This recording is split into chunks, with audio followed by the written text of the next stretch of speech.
Welcome back to our channel World of Royals. Harry, who's that standing next to the Queen? Is that a servant? That's what Harry wrote in his book Spare. How stupid is this man that he actually believes it? Or is it that he wanted to believe it? Meghan Markle, as previously having been a quote yacht girl, there have been more revelations going viral from the past. And I want to show you this. She was a yacht girl.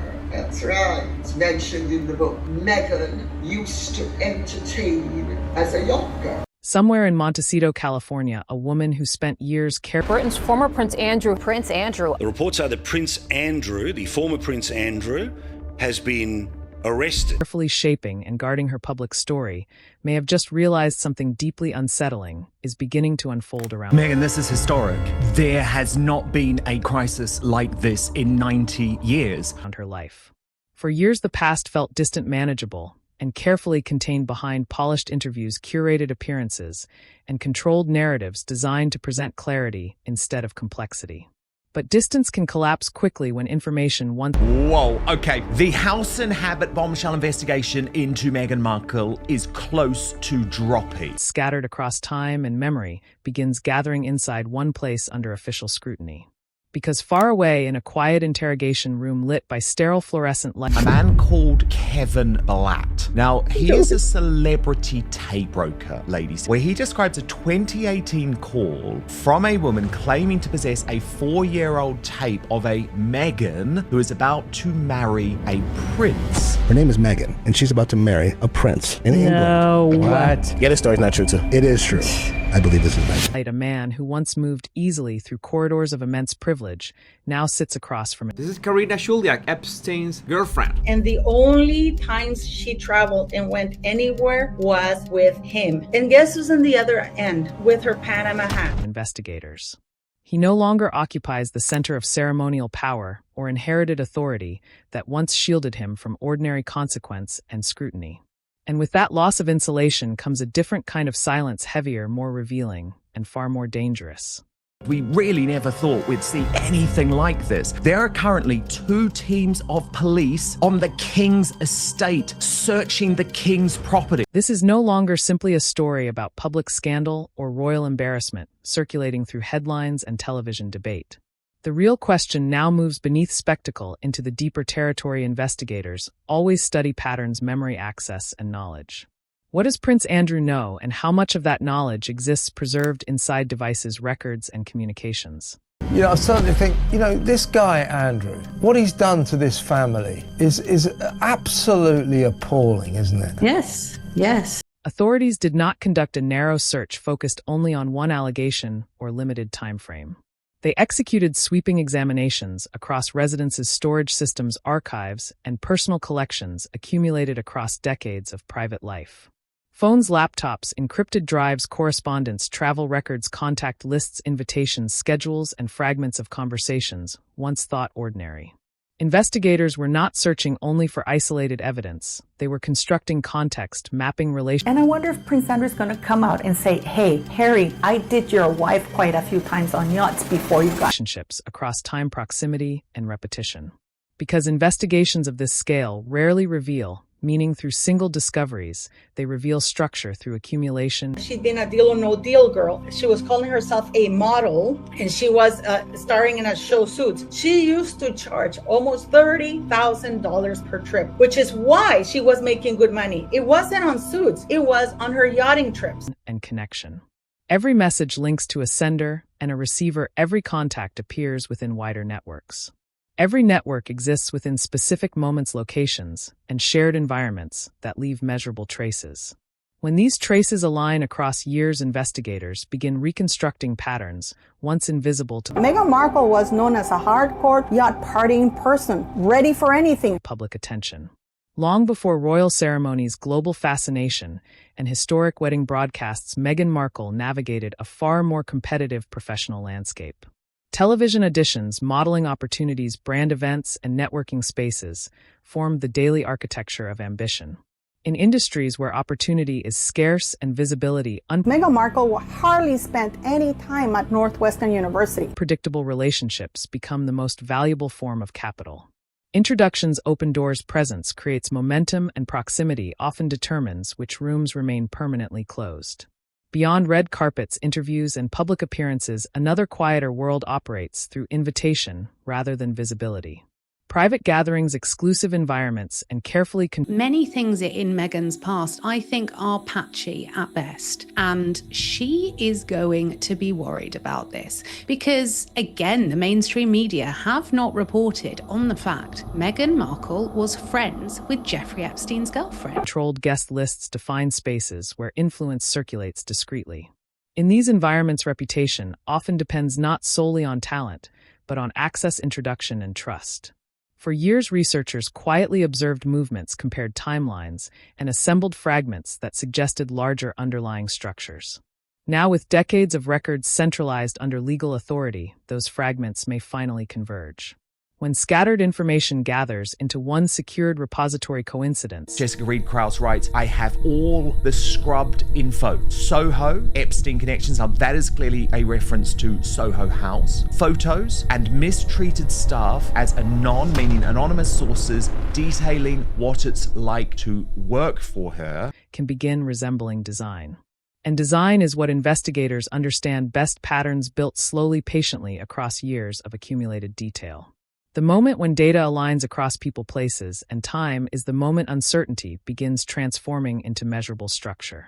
And once structure appears, questions grow sharper, conclusions grow closer, and hidden histories move steadily toward the light of examination and record. What happened? Sarah Ferguson attended Tom Inskip's wedding in Jamaica in 2017. Meghan Markle was flown in private plane, allegedly belonging to Markle. Harry flew economy plus from the United Kingdom to Jamaica. And Fergie, Eugenie, and allegedly Andrew were at that wedding. What happens next may depend not on rumor, but on evidence already waiting silently. Certain gatherings have long drawn quiet investigative attention, not because of what was publicly visible, but because of who consistently appeared. These environments function like crossroads where different systems of influence intersect, overlap, and occasionally merge into shared social space.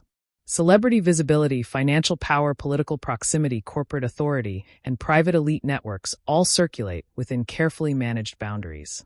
Individually, none of these spheres are unusual. Each exists within its own ecosystem governed by access, hierarchy, and reputation.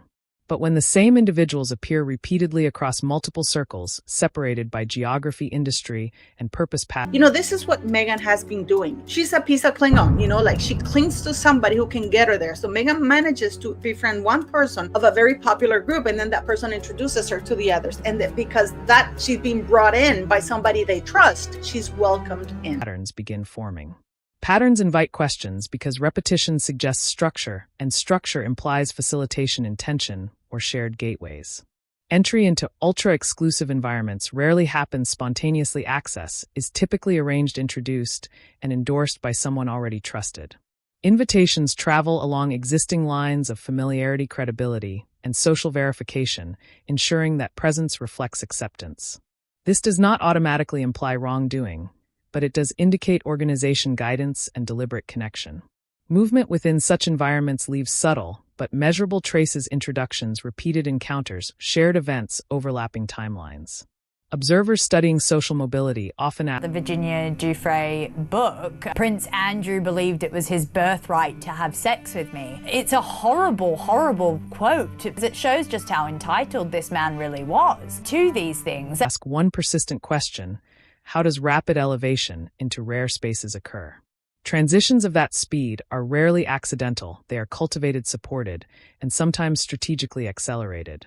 Whether these overlapping pathways ultimately hold significance remains in proven investigations. Frequently encounter coincidence with. And then here's the mic drop, Lauren. A picture of Virginia Giuffre, the late Virginia Giuffre, as a much younger woman, with the words, "And maybe it will make sense now," why VG, clearly a reference to Virginia Giuffre, originally wanted Meghan to testify at her trial. Without causation. Yet persistent repetition across years, locations, and networks resists easy dismissal because patterns accumulate meaning over time. When many observers notice similar alignments independently, attention naturally increases, even without definitive conclusions. Another question gradually emerges: why have these patterns remained largely absent from sustained mainstream examination? Silence in high-visibility environments often reflects something that Virginia Giuffre's lawyer, David Boies, had previously gone public to the Daily Beast about. So wow, I have been in contact with Jessica Reed-Krause for some time. I have been waiting for her to drop this investigation so desperately. Competing priorities, editorial caution, legal uncertainty, or simple lack of verifiable documentation. But absence of coverage does not erase the existence of inquiry, it merely shifts attention elsewhere. At the center of the legal storm surrounding Prince Andrew stood Virginia Giuffre, whose testimony reshaped global awareness. Her legal struggle forced institutions to confront questions once dismissed as peripheral, improbable, or inconvenient. Years of persistence transformed private allegations into public reckoning, altering how influence and accountability. Evidently, this is an investigation that has spanned many, many years. She's very detailed and forensic. So I think Meghan Markle will be panicking because at the end of the day, Dan, things don't make sense with Meghan Markle. That's a fact. Were discussed. When she died in 2025, her family described a sense of justice finally surfacing. They believed her efforts had shifted something fundamental, that status alone could no longer guarantee silence. Within that broader legal environment, one detail quietly surfaced then faded from public focus. Meghan Markle was once considered a potential witness because of proximity within overlapping social environments. The yacht girl. Oh my God. Ghislaine Maxwell spoke. She said so. Virginia Roberts spoke. They both talked about Meghan Markle, but the world chose to ignore it. And even now, with these pictures out in the public domain, the press still refuses to expose Meghan Markle. Not an accused figure, not a central defendant, but someone positioned near relevant interaction. But this is a woman who drops truth bombs and who always keeps the receipts. And for some time, she has been promising major revelations to come on Meghan Markle, on Meghan Markle's past. And what we've seen overnight, Lauren, in a series of Instagram stories which precede what the investigation will reveal is quite something. Her presence within shared circles suggested she might possess observational insight unavailable to others. The case resolved through settlement before testimony occurred and attention quickly receded.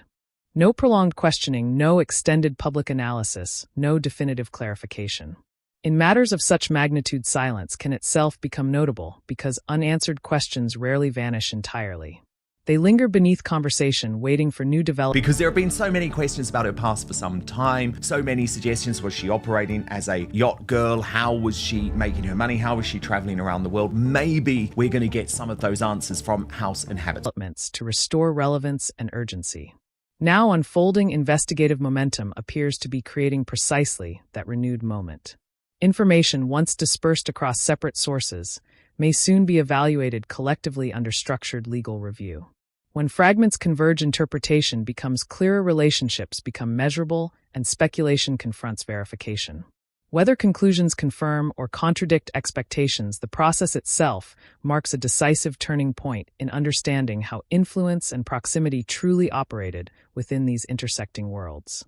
Investigations rarely begin with certainty, they begin. 20 years ago, that woman would not be able to marry a working member of the British royal family. Even though she's an actress, even though she's playing a role, that is just beneath the British royal family. Begin with fragments, observations, anomalies, and small inconsistencies that refuse to disappear.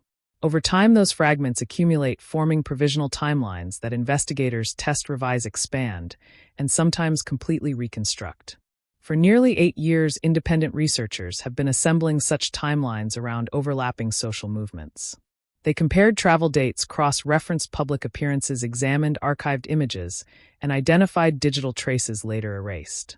Deleted posts, removed photographs, vanished event listings, and altered biographies all became data points within evolving records.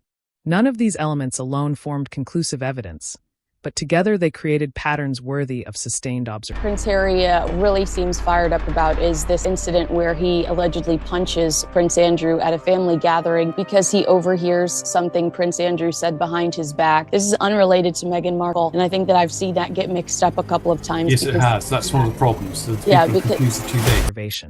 Some analysts describe the resulting archive as an unusually extensive, privately constructed social map. Not a criminal case, not an official prosecution, but a layered record of proximity movement.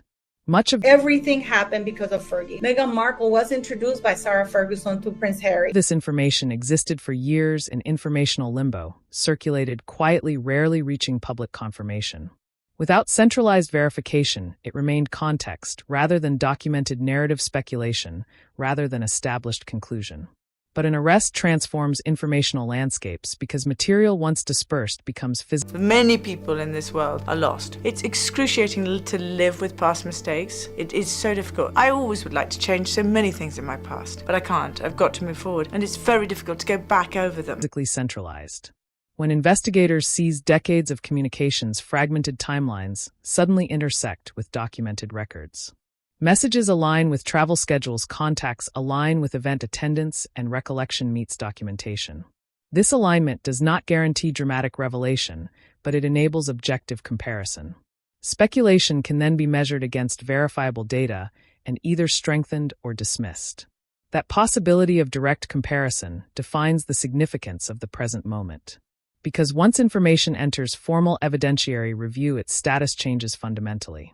It becomes cataloged, indexed, preserved, and interpreted. Her man serves her no purpose. Does that sound familiar? Fergie saying, oh, you know what? I'm done. I'm done. Why? Because now she no longer has the use of the title. Through structured investigative procedure. Within royal social environments, relationships have always evolved gradually, sometimes quietly, sometimes dramatically. Public alignment can transform into visible distance statements, once expressing familiarity, may later express detachment. Observers track these shifts because changes in association reflect underlying pressures invisible to outsiders. When proximity becomes ambiguity, the transition itself becomes meaningful within chronological analysis. Social networks are rarely static, they expand, contract, reorganize, and occasionally fracture. Each change leaves documentary traces, statements, appearances, absences, and revised narratives. Sarah Ferguson is as cunning and as deviant and as skanky as Rachel Meghan Markle. She just was lucky that when she was doing all her skankiness, the internet was not around. Narratives. The current investigation reflects unprecedented scale, multiple residences, searched, extensive archives cataloged. Communications spanning years, travel histories mapped across continents, and social intersections analyzed.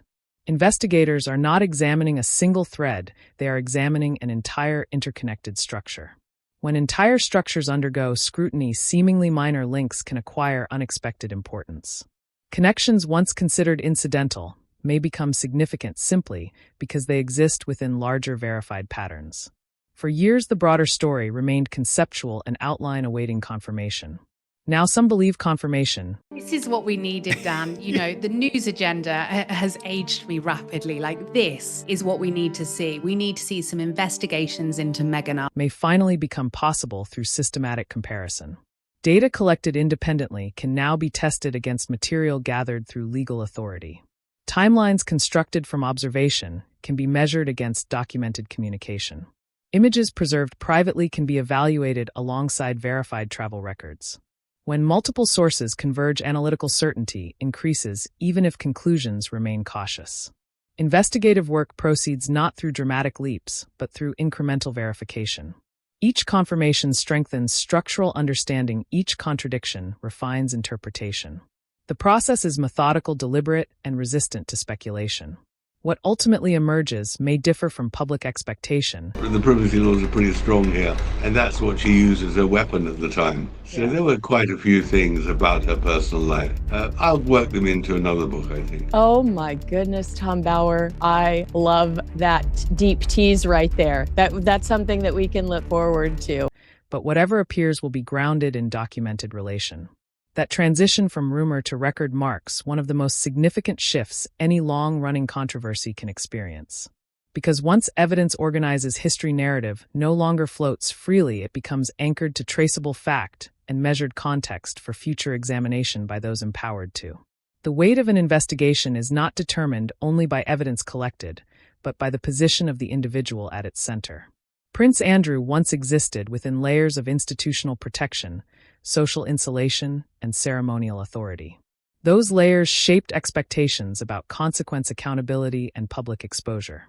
Now those protective structures appear significantly reduced, leaving a different balance of leverage. When insulation weakens, investigative dynamics change because silence becomes harder to maintain. Information that once felt safely contained may acquire strategic value within legal negotiation.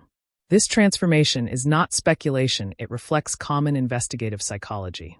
Individuals facing severe consequence reassess risk, loyalty, and advantage. Knowledge previously considered private may become negotiable when circumstances change. Conversations once irrelevant may gain significance when connected to broader evidentiary frameworks. Investigators rarely ask whether information exists, they assume it does. Their question concerns availability, timing, and willingness to disclose. When consequences intensify, incentives shift, cooperation may become strategically attractive. Those familiar with royal history suggest current developments may represent only an initial phase. Investigations involving extensive social networks rarely conclude quickly, they expand outward following connections. Each discovery generates additional questions regarding presence, introduction, communication, and repeated association. Analysts examine who attended which events, who arranged invitations, who remained in contact. They track movement across geography, time, and shared environment. These are structural inquiries, not moral judgments, but mapping exercises. For years, public discourse emphasized fairness, protection, criticism, and institutional response. Beneath those narratives lies a deeper analytical question. What conditions created the need for protection in the first place? Protection rarely exists without perceived vulnerability, risk, or potential exposure. When investigators review records spanning decades, they seek measurable patterns. Multiple residences searched, communication archives seized, travel histories reconstructed. Each component becomes a data point within broader analytical structure. From investigative perspective, this process is systematic, deliberate, and procedural. Yet for individuals whose names may appear within those records, the experience can feel profoundly uncertain. Once information enters official custody, control transfers completely away from private management. Documents cannot be selectively remembered, they are preserved exactly as recorded. Communications cannot be reinterpreted through changing narrative, they remain fixed within evidentiary context. And once contextualized within networks of association, their meaning may shift. Individuals who once navigated influence through informal social channels now face formal institutional evaluation. That transition from informal influence to formal scrutiny represents a profound structural change. The investigation therefore measures not only events but relationships, proximity, and sequence. It reconstructs context surrounding decisions, introductions, and recurring association. As more material undergoes analysis, the network under review becomes increasingly defined. Defined networks produce defined questions produce defined investigative pathways. Those pathways guide further searches, interviews, and verification. Each step reduces uncertainty, even when conclusions remain provisional. Investigative processes move steadily, not dramatically, but persistently. What appears incremental can over time become transformative. Because accumulation changes understanding piece by piece, record by record. And once accumulation reaches sufficient density, interpretation becomes unavoidable. The central figure then faces a landscape shaped not by narrative control, but by documented relation. In such landscapes, disclosure may become a strategic calculation. What is revealed, when, and in what sequence can influence outcome. Yet regardless of individual strategy, the broader investigation continues, expanding methodically through records, connections, timelines, and corroborated association until the network under review becomes sufficiently clear to support formal conclusions drawn from evidence alone. For many years, the broader story existed primarily within interpretation, shaped by media framing, public perception, and competing narratives. Information circulated widely, yet rarely settled into stable conclusion because documentation remained incomplete. Questions surfaced repeatedly, but answers drifted between speculation, denial, and partial clarification. Now the center of gravity has shifted decisively from narrative toward record. The material shaping future understanding resides within secured evidence rooms, digital archives, and documented inventories. Investigators hold communications, contact lists, travel histories, correspondence, and timelines preserved across years. Each element is examined relationally, not in isolation, but through structured comparison. Messages connect to movement, movement connects to presence, presence connects to association. Through this relational analysis, networks emerge, patterns clarify, and uncertainty narrows. Evidence does not depend on recollection or narrative preference. It depends on documentation verification and reproducible connection. Those who followed earlier controversies may sense that long unresolved questions are approaching structural definition. Definition does not guarantee dramatic revelation, but it guarantees measurable clarity. Some expectations may be confirmed, others may dissolve entirely. But either outcome represents resolution grounded in verified relation. Uncertainty has therefore changed character from absence of information to active evaluation. This distinction is profound because analysis transforms ambiguity into structured knowledge. Investigators do not construct narrative, they reconstruct sequence through evidence. That reconstruction determines which associations persist and which collapse. The long arc of inquiry has therefore progressed through 3 stages. Rumor-produced questions, inquiry produced structure, evidence review, now produces evaluation. Once evaluation concludes, findings become part of official record. Official record carries weight beyond opinion because it is preserved. Preserved material can be revisited, re-examined, and compared indefinitely. Public narrative may evolve, but documented evidence remains fixed. For individuals connected to those records, that permanence alters the landscape. Control over interpretation diminishes once data enters institutional custody. Institutional review follows procedure, not preference. Procedure evaluates sequence, context, and corroboration. The result is not speculation but documented finding. As analysis continues, more relationships become visible through consistent reference. Names appearing repeatedly across independent records gain analytical significance. Locations associated with multiple timelines become focal points. Communication patterns reveal frequency, direction, and duration. Together, these elements form relational architecture. Relational architecture allows investigators to visualize interaction. Visualization supports inference regarding proximity, coordination, and recurrence. Such inference remains cautious, yet increasingly informed. As review progresses, preliminary conclusions may be tested. Testing involves corroborating independent data sources. Corroboration strengthens reliability of interpretation. When multiple verified sources align, confidence increases. Even then, findings remain subject to ongoing evaluation. Investigative certainty develops gradually through layered confirmation. That gradual emergence of clarity marks the defining feature. Because clarity derived from evidence carries institutional authority. Authority shapes legal interpretation, public understanding, and historical record. Once conclusions enter official documentation, they influence future inquiry. They guide subsequent investigation policy and scholarly analysis. For the first time, therefore, the unfolding story is no longer governed primarily by perception. It is governed by evidence undergoing structured review. Whatever ultimately emerges will derive from documented relation. That relation exists independent of commentary. Independent evidence speaks through verified connection. Once it speaks, narrative control shifts permanently. The record becomes the reference point for future understanding. And records once opened remain accessible to those authorized to examine. Their contents may confirm, revise, or transform long-standing assumptions, but whatever they reveal will endure as documented history preserved for continued scrutiny.